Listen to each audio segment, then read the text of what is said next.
ಹೆಸರು ಧನ್ಯ. ಆದರೆ ಕೆಲವರು ನನ್ನನ್ನು ಕೊಳಕು ಹುಡುಗಿ, ಕಸದವರ ಮಗಳು ಅಂತೆಲ್ಲ ಕರೀತಾರೆ. ಯಾಕೆ?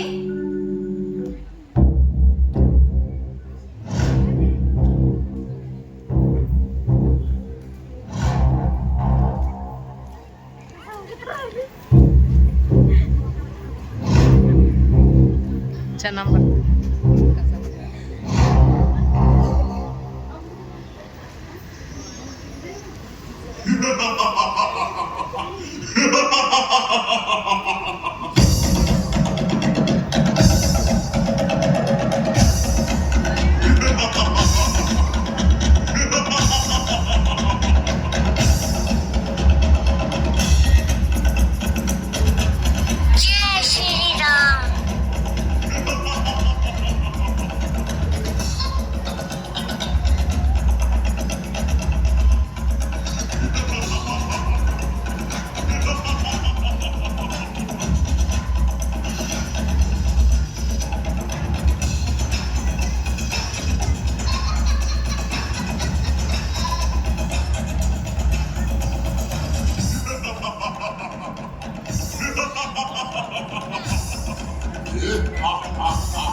ನಾನು ಯಾಜಕರಾದ ನನಗೆ ಜನ್ಮ ಕೊಟ್ಟವರು ನೀವು.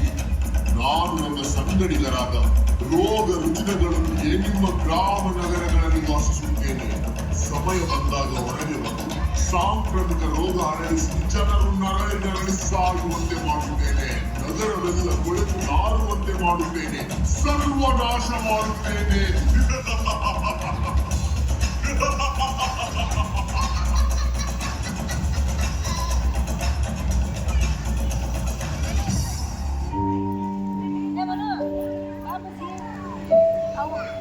जय श्री राम।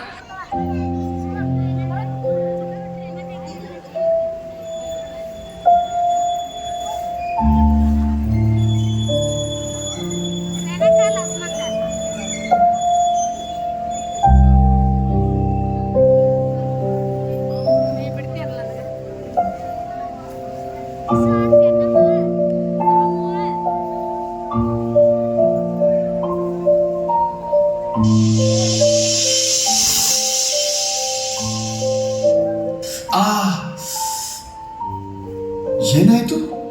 ಕೈಗೆ ತಾಗಿತ್ತು. ಗಾಜಿನ ಚೂರು ಇರ್ಬೇಕು. ನಮಗೇನಿದು ಹೊಸತಲ್ಲ. ದಿನಾಲೂ ಏನಾದ್ರೂ ಇಂಥದೊಂದು ಆಗ್ತಾ ಇರ್ತದೆ. ಈ ಜನರಿಗೆ ಎಷ್ಟು ಹೇಳಿದ್ರು ಅರ್ಥ ಆಗಲ್ಲ. ಭಾಷೆನೇ ಇಲ್ಲ. ಹಸಿ ಕಸ ಒಣ ಕಸ ಬೇರ್ಪಡಿಸಬೇಕು ಅಂತ ಹೇಳಿದ್ರು ಮಾಡುದೇ ಇಲ್ಲ. ಹೌದು, ನಾನು ಅಷ್ಟೇ ತುಂಬಾ ಸಲ ಹೇಳಿದ್ದೇನೆ. ಆದರೂ ಮತ್ತೆ ಮತ್ತೆ ಎಲ್ಲ ಕಸಗಳನ್ನು ಒಂದೇ ಕವರಿನಲ್ಲಿ ಇಡುತ್ತಾರೆ. ಕೆಲವೊಮ್ಮೆ ಆ ಕವರ್ಗಳಿಂದ ಎಷ್ಟು ವಾಸನೆ ಬರ್ತದೆ ಅಂದ್ರೆ ಅದರ ಹತ್ತಿರ ಹೋಗೋದಕ್ಕೆ ಅಸಹ್ಯ ಆಗ್ತದೆ. ಇಲ್ಲಿ ನೋಡಿ, ನಂಗೆ ಒಂದು ಪರ್ಫ್ಯೂಮ್ ಸಿಕ್ತು. ಇದ್ರಲ್ಲಿ ಇನ್ನೂ ಸ್ವಲ್ಪ ಇದೆ.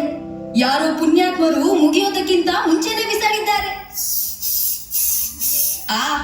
ಎಂತ ಪರಿಮಳ, ಎಂತ ಪರಿಮಳ! ನೋಡಿ, ಇನ್ನು ಈ ವೇಸ್ಟ್ ಇಂದ ವಾಸನೆ ಬರ್ಲಿಕ್ಕಿಲ್ಲ.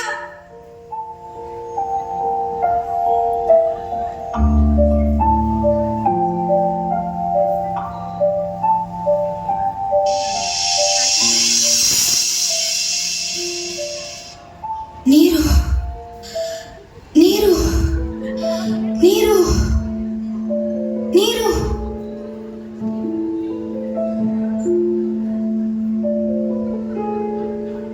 ಅಣ್ಣ, ಸ್ವಲ್ಪ ನೀರು ಕೊಡಿ ಅಣ್ಣ. ಸ್ವಲ್ಪ ನೀರು ಕೊಡಿ. ನೀರು ಅಣ್ಣ, ಸ್ವಲ್ಪ ನೀರು ಕೊಡಿ ಅಣ್ಣ. ಸ್ವಲ್ಪ ನೀರು ಕೊಡಿ. ನೀರು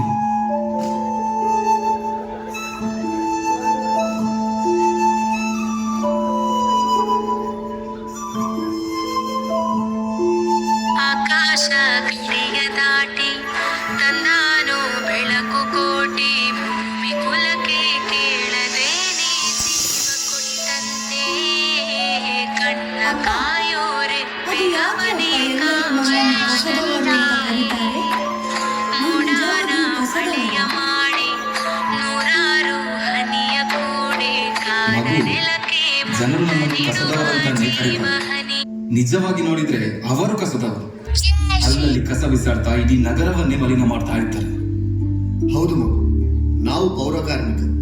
ಈ ನಗರವನ್ನು ಶುಚಿಯಾಗಿಡುತ್ತೇವೆ. ನಿನ್ನ ಅಪ್ಪ ಪೌರ ಕಾರ್ಮಿಕ ಅಂತ ನೀನೇನು ನಾಚಿಕೆ ಪಡಬೇಕಾಗಿಲ್ಲ. ತಮಾಷೆ ಮಾಡುವವರು ತಮಾಷೆ ಮಾಡ್ತಾ ಇರ್ತಾರೆ, ಅವರಿಗೇನು ಗೊತ್ತು ನಮ್ಮ ಕಷ್ಟ. ಬಿಸಿಲಿರ್ಲಿ, ಮಳೆ ಇರ್ಲಿ, ಚಳಿ ಇರ್ಲಿ, ಬೆಳಗ್ಗೆ ಬೇಗ ಎದ್ದು ನಮ್ಮ ಕೆಲಸ ನಾವು ಪ್ರಾರಂಭಿಸುತ್ತೇವೆ. ರಸ್ತೆ ಬದಿಗಳನ್ನೆಲ್ಲ ಗುಡಿಸಿ ಶುಚಿ ಮಾಡಿ ಆಫೀಸಿಗೆ ಮತ್ತು ಇತರ ಕೆಲಸಕ್ಕೆ ಹೋಗುವವರಿಗೆ ಶುಭ್ರವಾದ ವಾತಾವರಣವನ್ನು ರೆಡಿ ಮಾಡಿಕೊಡುತ್ತೇವೆ. ಕೆಲವೊಮ್ಮೆ ನಮಗೆ ಕೆಲಸ ಮಾಡಲು ಬೇಕಾದ ಸರಿಯಾದ ಸಲಕರಣೆಗಳು ಕೂಡ ಇರುವುದಿಲ್ಲ. ಅಧಿಕಾರಿಗಳಿಂದ ಮತ್ತು ಸಾರ್ವಜನಿಕರಿಂದ ನಿರಂತರ ದಬ್ಬಾಳಿಕೆಗೆ ಒಳಗಾಗ್ತಾ ಇದ್ದೇವೆ. ಒಬ್ಬ ಸಾಮಾನ್ಯ ಮನುಷ್ಯನಿಗೆ ಸಿಗಬೇಕಾದ ಹಕ್ಕುಗಳಿಂದ ಕೂಡ ನಾವು ವಂಚಿತರಾಗಿದ್ದೇವೆ.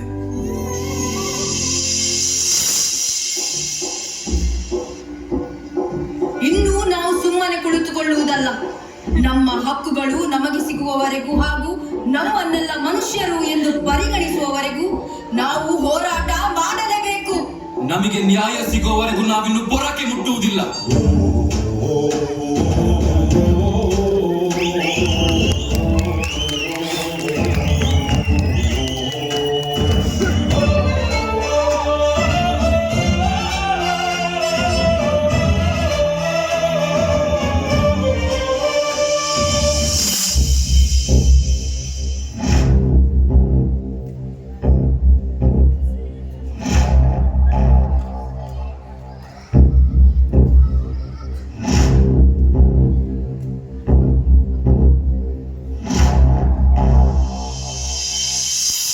ಜೈ ಶ್ರೀರಾಮ್.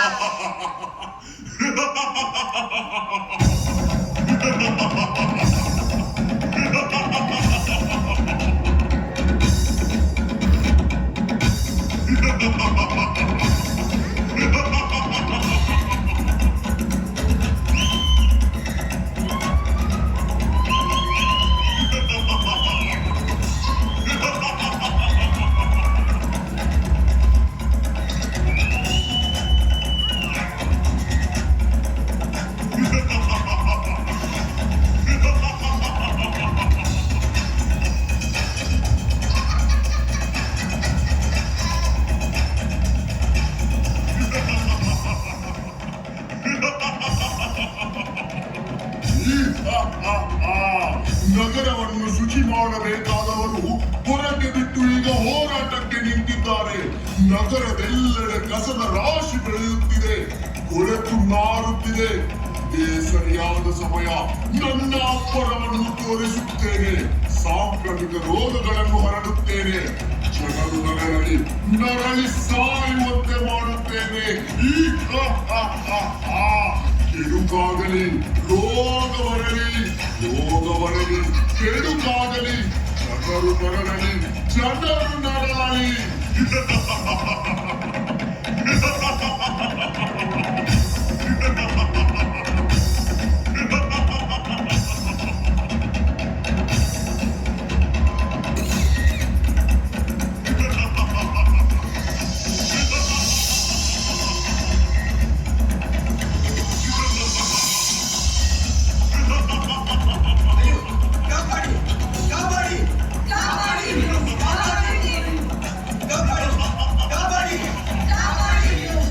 ಜೈ ಶ್ರೀರಾಮ್.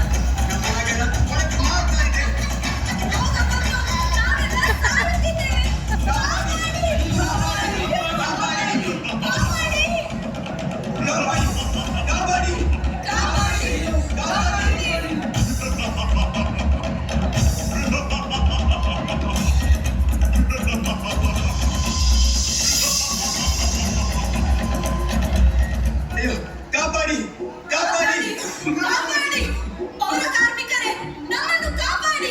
ನಮ್ಮಿಂದ ತಪ್ಪಾಯ್ತು, ನಮ್ಮನ್ನು ಕಾಪಾಡಿ. ಜನರು ನಮ್ಮ ಮೊರೆ ಹೋಗುತ್ತಿದ್ದಾರೆ. ಈಗ ಸಮಯ ಮಿತಿ ಮೀರ್ತಾ ಇದೆ. ನಾವು ಇನ್ನೂ ತಡ ಮಾಡಿದರೆ ಇಡೀ ಊರಿಗೂರೇ ಸಾಂಕ್ರಾಮಿಕ ರೋಗ ಬಂದು ಸರ್ವನಾಶ ಆಗಬಹುದು. ಬನ್ನಿ, ನಮ್ಮ ಪೊರಕೆಗಳನ್ನು ಕೈಗೆತ್ತಿ ಮಾಲಿನ್ಯದ ವಿರುದ್ಧ ಹೋರಾಟ ಮಾಡೋಣ.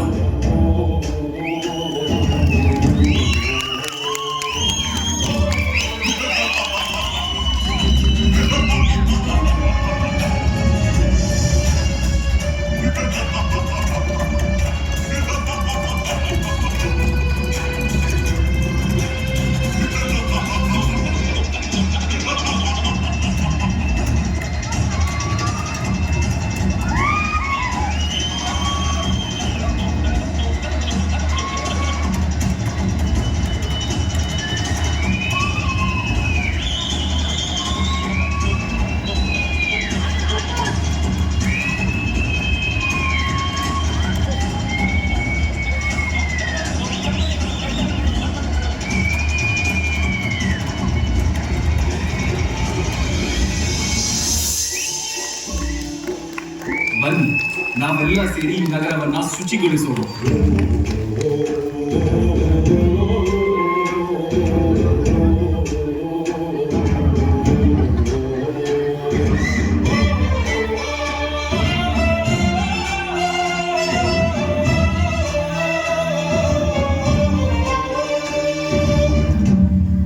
जय श्री राम।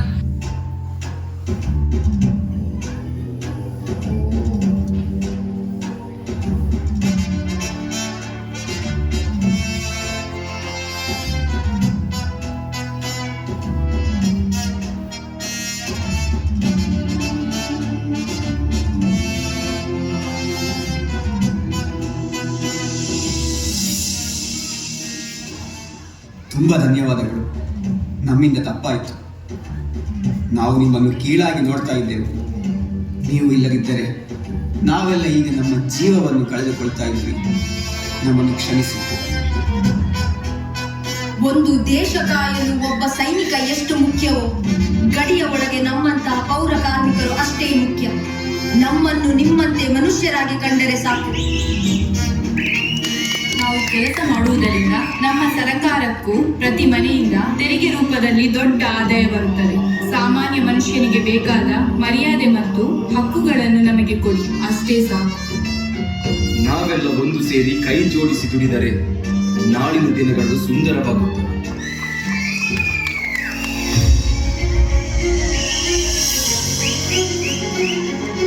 ದೇಶ ಕಾಯುವ ಸೈನಿಕ ಹೀರೋ ಆದರೆ ನನ್ನ ಅಪ್ಪನು ಅದೇ ತರ ಒಂದು ಹೀರೋ. ಅಪ್ಪ, ನನ್ನ ರಾಕೆಟ್ ಈಗ ಆಕಾಶದ ಎತ್ತರಕ್ಕೆ ಹಾರುತ್ತದೆ ನೋಡಿ. ಧನ್ಯ, ನಿನ್ನ ರಾಕೆಟ್ ನಲ್ಲಿ ನನ್ನ ಮಗಳಿಗೂ ಜಾಗ ಇರಬಹುದಾ? ಬಾ ನಿಶಾ, ನಾವೆಲ್ಲ ಒಟ್ಟಿಗೆ ಸೇರಿ